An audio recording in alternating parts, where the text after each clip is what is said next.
اب طلباء سے باری باری عبارت کی قرأت کروائیے، مناسب وقفوں میں تلفظ کی درستی کیجیے اور صحیح تلفظ کی ادائی کی مشق بھی کروائیے۔ اس ضمن میں درج ذیل الفاظ آپ کی خاص توجہ چاہیں گے۔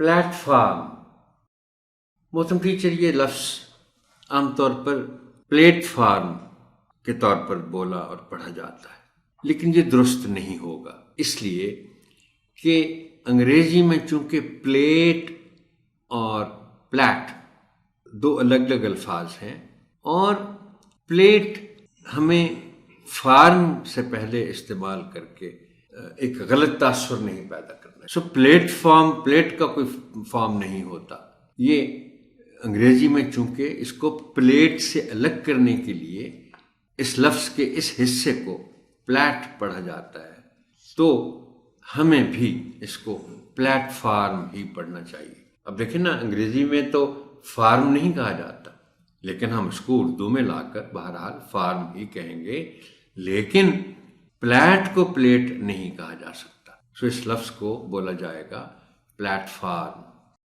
نشست، یہاں اعراب کا مقصد یہ ہے کہ شین اور سین کو الگ الگ کر کے نمایاں کر کے پڑھا جائے، پتہ چلے کہ شین اور سین الگ الگ بولے جا رہے ہیں۔ نشست، تھوڑا سا احتیاط کی ضرورت ہوتی ہے۔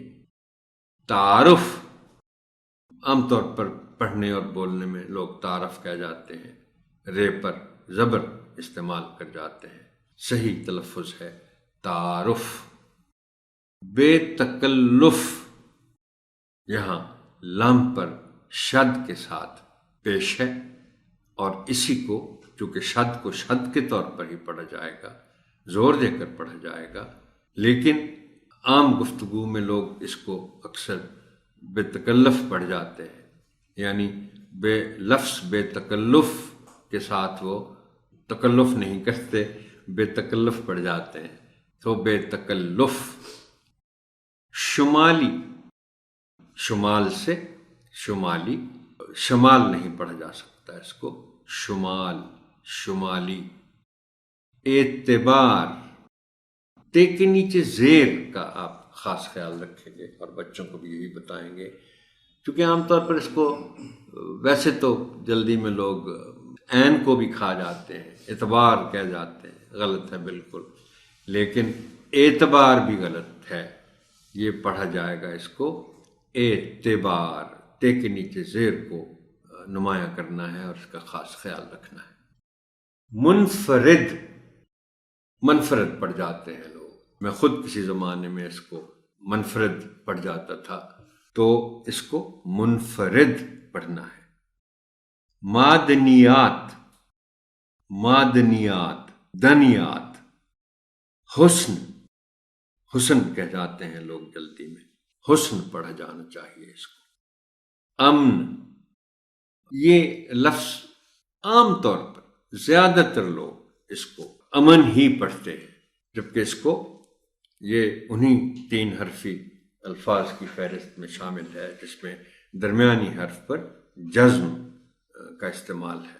آپ نے ایک بہت مشہور ایک نغمہ ہے، اس لفظ کا استعمال ہوا ہے، میں آپ کو پڑھ کر سناتا ہوں کہ ظلم رہے اور امن بھی ہو، کیا ممکن ہے تم ہی کہو۔ اور میں یہاں یہ بھی ذکر کرتا چلوں، میں نے پہلے بھی شاید کہیں اس کا یہ بات کہی ہوگی کہ محترم ٹیچر، شاعری کا مطالعہ آپ ضرور کیا کریں، چونکہ شاعری پڑھنے میں فائدہ ایک یہ بھی ہے، یہ تو بہت سے فوائد ہیں، کہ آپ ذرا کسی لفظ کو غلط تلفظ کے ساتھ اگر پڑھ دیں گے تو شعر کا وزن خراب ہو جائے گا، اور آپ فوراً وہاں رک جائیں گے کہ یہ کچھ غلطی ہو گئی ہے۔ آپ اگر شعر میں امن کی جگہ امن پڑھ جائیں گے تو شعر کا وزن تو خراب ہوگا۔ معدنیات،